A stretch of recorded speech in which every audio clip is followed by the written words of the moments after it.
I'm 41, and I thought I'd seen the worst life could throw at me. I've been through layoffs, a divorce, and losing my mom way too young. But nothing, and I mean nothing, prepared me for the moment my daughter's new boyfriend sat across from me at our dinner table, smiled, and I realized I knew him. Not in the, oh, small world kind of way. I knew him because I'd dated him. He was 23 when I met him. I was 30, freshly divorced, trying to feel alive again, and he was this younger guy who made me forget how broken I felt. It lasted 3 months. Then he ghosted me. No explanation. I moved on, met someone else, got remarried, had my daughter. That was 18 years ago. And now here he was. Older, hair a little thinner, eyes exactly the same, sitting across from me, holding my daughter's hand like it belonged to him. She's 19. She was glowing, introducing him as Eli, completely unaware of the history I had with him. The entire meal, I couldn't taste anything. I was stuck in this strange tunnel between past and present, every laugh of his reminding me of nights in my old apartment. The way he'd disappear for days without explanation. I kept wondering, does he recognize me? Is he pretending not to? By dessert, I was sure he knew. There was this moment when our eyes locked, and his smile didn't reach his eyes. It felt like we were sharing a secret my daughter had no idea existed. I barely slept that night. Because here's the thing, Eli didn't just ghost me back then. He left owing me money, and not a small amount either. I'd covered his rent 1 month when he said he'd been short from work. He promised to pay me back. 2 weeks later, he was gone. I never saw a cent. And now, he's back in my life, but this time through the person I love more than anything. The next morning, I told myself I wasn't going to overreact. People change. Maybe he'd grown up. Maybe he'd forgotten about what happened. Maybe it was ancient history. I should just let it be. But the knot in my stomach wouldn't let go. I couldn't stand the idea of him being in her life without knowing why he'd walked out of mine. So when my daughter mentioned she was going to grab lunch with friends, I jumped at the chance. I asked if Eli could stay behind for him because I needed help moving a box from the garage. She didn't think anything of it. Just told him to be nice to me and headed out. The second the front door closed, we stood there in this heavy, quiet space. He didn't look confused. He didn't ask what I needed moved. He just smirked, like he'd been waiting for this moment too. I asked him straight up if he remembered me. He didn't hesitate. Said my name like it was a piece of candy he hadn't tasted in years. Then he said something that made my skin crawl. He remembered everything. When I brought up the money, he laughed. Not the oops, my bad kind of laugh, but the type that says, you're not going to do anything about it. He told me he'd had a lot going on back then, and maybe I should just be glad to see him again, like I'd been sitting around all these years waiting for him to reappear. Then, casually, he mentioned how different he was from the girls her age, how lucky I must feel that she found someone like him. The way he said it made my skin prickle. I didn't push further because I realized something. If I made him angry or suspicious too soon, he might run, and I needed to know exactly what. By the time my daughter came home, I'd plastered on a smile. She had no idea the man she was dating had once left me broke and heartbroken. But I promised myself, before this went any further, I was going to find out what he was hiding now. I started small, a quick Google search while my daughter was in the shower.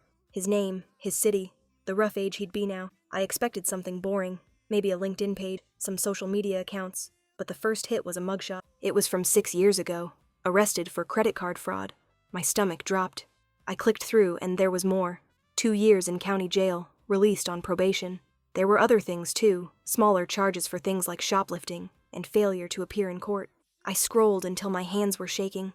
The man my daughter was so smitten with had a history of taking things that didn't belong to him, and the more I read, the more I wondered, had she told him about the savings account we'd set up for her college fund? Did he already know she had access to it now? I didn't say a word to her that. Instead, I reached out to an old friend of mine who worked in private security. We hadn't spoken in years, but when I explained the situation, he didn't hesitate. Said he'd run a deeper check on Eli for no questions asked.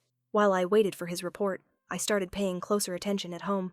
Every little thing Eli did, every comment he made, it all started to feel like it had an angle. He asked about my job, my schedule, even how often my daughter was alone in the house. 2 days later, my friend called. His voice was tight, like he didn't want to be the one to tell me. There were more arrests, one just last year in another state, for obtaining property under false pretenses, and something else.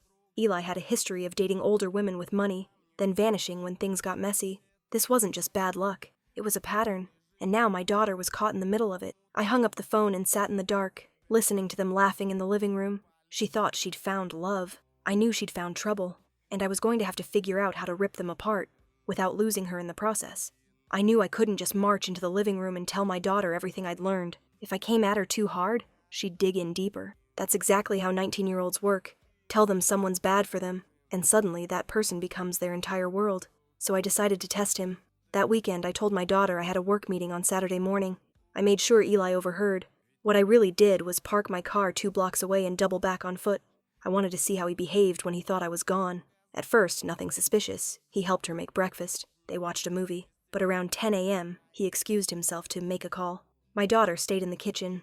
Eli stepped outside to the porch, his voice low but urgent.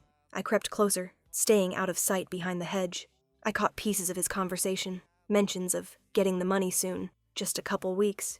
Don't worry, she's hooked. My heart pounded so hard I could hear it in my ears. I couldn't be sure if he was talking about my daughter, but I knew in my gut he was. When he went back inside, I walked quickly to my car and drove off, circling back an hour later like I'd just returned from my meeting. That night, after my daughter went to bed, I confronted him in the kitchen. I didn't mention what I'd overheard. Instead, I told him I had a business opportunity I was thinking about investing in, a fake one. I explained that I needed to park some money somewhere safe for a while and wanted his opinion. I watched his face carefully as I said the number, $50,000. His eyes lit up for half a second before he caught himself. He played it cool, told me he knew a guy who could get me a better return than any bank. I nodded, pretending to be interested, but inside I'd already confirmed what I suspected. He couldn't resist the smell of money. The next day, my friend from private security sent me something else, an address. It belonged to a woman in her 40s, a recent ex of Eli's. My friend said she'd been reluctant to talk, but hinted that Eli had cleaned her out before disappearing. That was it for me. I needed to talk to this woman. If my daughter wouldn't believe me, maybe she'd believe someone who'd lived through it. But I had to move fast. I could already see Eli's influence tightening around her. She was checking her phone constantly, smiling at messages, and twice I caught her whispering on the phone in her room with the door closed. I didn't know exactly what his endgame was yet, but I could feel it coming closer. I didn't tell my daughter where I was going. I said I had errands, but really I was driving an hour out of town to a little bungalow that looked like it had seen better days. Her name was Marissa, and when she opened the door, the first thing I noticed was the guarded way she looked at me, like she'd been warned about strangers. I told her who I was and why I was there, bracing for her to slam the door. Instead, she let out a dry laugh and stepped aside to let me in. Her living room was cluttered, the kind of clutter that happens when you're too drained to care. She motioned for me to sit, and then poured us both coffee. No sugar, no cream, just black and bitter. She didn't need much prompting. The name Eli opened a floodgate. They'd met online 2 years ago. He'd been charming, attentive, the perfect listener, said all the right things. She fell hard and fast. Within months, he'd moved in, saying his lease was up and he wanted to be closer to her. It started small, borrowing 20 here, 50 there. Then he convinced her to invest in a friend's business. Thousands of dollars later, the friend disappeared. And just when she was about to confront him, Eli's car supposedly broke down, and he asked to use her credit card for the repairs. That was the last time she saw either her card or Eli. He maxed it out in less than a week. She tried to press charges, but because she'd willingly given him access to her accounts, the police said there was little they could do. She was left with debt collectors calling daily and a foreclosure notice on her house. By the time she finished, her hands were shaking around her coffee mug. She looked at me and said, "If he's with your daughter, you need to get her away from him. He won't stop until there's nothing left to take." Driving home, her words rattled in my head. I'd been right. This wasn't just about my old history with him. This was his pattern, and my daughter was next in line. That night, I decided to test something. Over dinner, I casually mentioned to my daughter that I was thinking about transferring some money from my savings to help her with college expenses. I wanted to see if Eli's ears would perk up. They did. He asked more questions about that in 5 minutes than he'd ever asked about her classes or her friends. My daughter didn't seem to notice, but I did. The problem was, the more I saw it, the more I realized I couldn't just sit her down and explain. She was already in too deep, too convinced that I didn't understand him. I needed a way to make her see him for who he really was, and I needed it before he convinced her to hand over her future, and then an idea started forming. Dangerous, maybe, but it could work. The plan came to me late that night, lying awake and staring at the ceiling. If my daughter wouldn't believe my words, maybe she'd believe her own eyes. I just needed to give Eli enough rope to hang himself and make sure she was watching when he did.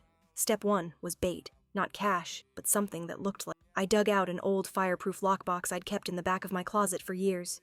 Inside, I stacked a few envelopes stuffed with paper, cut to the size of bills, with a couple of real hundreds on top for authenticity. To anyone glancing inside, it would look like it's 20 grand in cash. Step 2 was placement. I told my daughter I was organizing my home office and left the lockbox half tucked under my desk.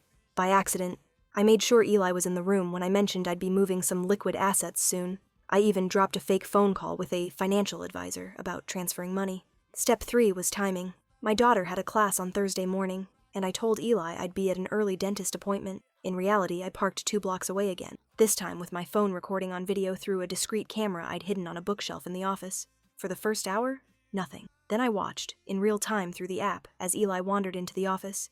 He didn't go for the computer or the drawers, he went straight to the lockbox. He opened it, thumbed through the cash, and then, like clockwork, slid several envelopes into his jacket. I should have felt triumphant, but watching it made me sick. This wasn't just about the money, it was the ease, the comfort, like he'd done it 100 times before. I waited until my daughter got home that afternoon before making my move. I walked in from my appointment with a grocery bag in hand, greeted them both, and then asked my daughter to help me in the office for a second. Eli followed. Perfect. I pulled out the lockbox and opened it in front of them. The missing envelopes were obvious. I asked my daughter if she'd moved any. She shook her head, confused. That's when I hit play on the video. The room went silent except for the sound of Eli's voice on the recording, muttering to himself as he pocketed the cash. My daughter's face went pale. Eli stammered, tried to spin it, said he was just checking, making sure it was all there, but the damage was done. My daughter turned on, demanding answers, her voice shaking. He didn't give any. He just left. No apology, no explanation, just grabbed his walked out. I could say that was the end. But later that night, my daughter got a text from him, and whatever he said, it was enough to make her cry. I found her curled up on her bed, phone clutched in her hand, eyes red. She tried to hide the screen when I walked in, but I wasn't in the mood to play nice. I asked her what he'd said. At first, she refused, muttering that it was personal, but when I told her I'd seen enough to know he was manipulating, the messages were exactly what I expected. Classic Eli, playing the victim, claiming the video was taken out of context, that I'd set him up because I'd never liked him. He'd even brought up our history, telling her I was obsessed with him years ago, that I'd never gotten over it, and this was my way of getting revenge. The worst part? He sprinkled in just enough truth to make it dangerous. Yes, I had dated him. Yes, it ended badly, but the rest was pure poison, designed to make her question everything she'd seen with her own eyes. And it was working. She told me she didn't know what to think, that maybe I had overreacted because of the past. She even suggested the envelopes in the box might have been a test, that maybe I'd set him up to fail. I couldn't believe. After everything, she was still trying to find a way to believe. I realized then that logic wasn't going to save her. She was tangled in the emotional web he'd been spinning since the day. I could pull and pull, but unless she saw the whole ugly truth for herself, she'd always wonder if I'd been unfair. So I called Marissa. I told her exactly what, and to my surprise, she didn't hesitate. She said if my daughter needed to hear it from someone else, tell her everything. But she warned me, Eli wouldn't go quiet. We made a plan. The next day, I told my daughter I had someone she needed to meet. She didn't want to go, but I insisted. When we got to Marissa's house, Eli's ex wasted no time. She laid it all out, how he'd drained her accounts, maxed her credit cards, disappeared without warning. She even showed my daughter the police reports and bank statements to back it up. My daughter didn't say much on the drive home. She just stared out the window, holding her phone in both hands like she was gripping it for balance. That night, she blocked him on every platform. I thought that was the end of it. But 2 days later, I came home to find our front door cracked open and a folded note on the kitchen counter with my name on it. The note was handwritten in tight, jagged strokes, like the pen had nearly torn the paper. It started with my name, underlined twice, and then dove straight into a rant. Eli accused me of ruining his relationship, of brainwashing my daughter against him. He wrote that I'd taken everything once before, and now I'd done it again. But the last line was the one that made my stomach twist. You don't know what I'm capable of when I have nothing left to lose. I stood there, holding the pen, and every sound in the house suddenly felt louder. The hum of the fridge, the ticking of the clock. I checked the locks, then checked them again. My daughter was still at her evening class, and I debated whether to even tell her about the note. In the end, I decided I had to. When she got home, I showed it to her. Her hands trembled as she read it. For the first time since this whole thing began, she looked genuinely scared. She asked but I knew there was no concrete threat they could act on. It was just vague enough to slip through. Instead, I called my friend in private security again. Within 24 hours, he'd set up discreet cameras at the front and back of the house, plus one in the garage. He also gave me something small enough to fit in my palm, GPS track. We put it on my daughter's car. If Eli tried to approach her anywhere, I wanted to know about it instantly. For a few days, nothing happened. It was almost worse than if he'd made a move. Every time the doorbell rang, every time a car slowed in front of the house, I felt my chest tighten. My daughter jumped whenever her phone buzzed, even though he was blocked. Then, late Friday night, one of the cameras sent an alert. I opened the live feed and froze.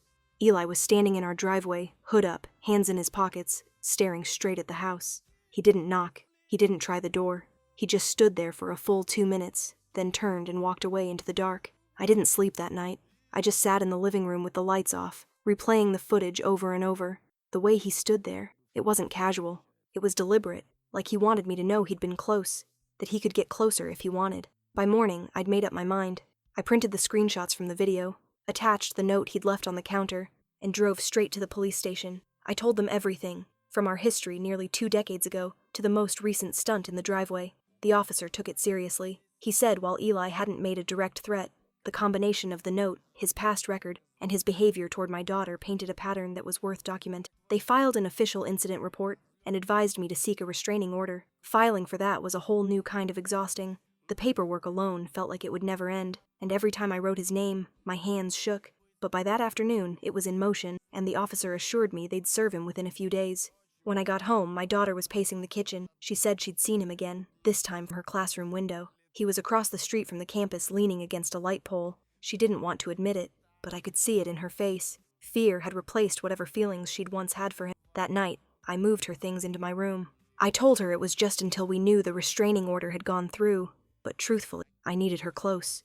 Every noise outside had me on edge. 2 days later, the police confirmed he'd been served. I thought maybe, finally, this would be the thing to make him back off. But then my daughter's phone lit up with a text from an unknown number. One line, no punctuation. "You think a piece of paper will stop me?" That text was the breaking point. I could feel it in my gut.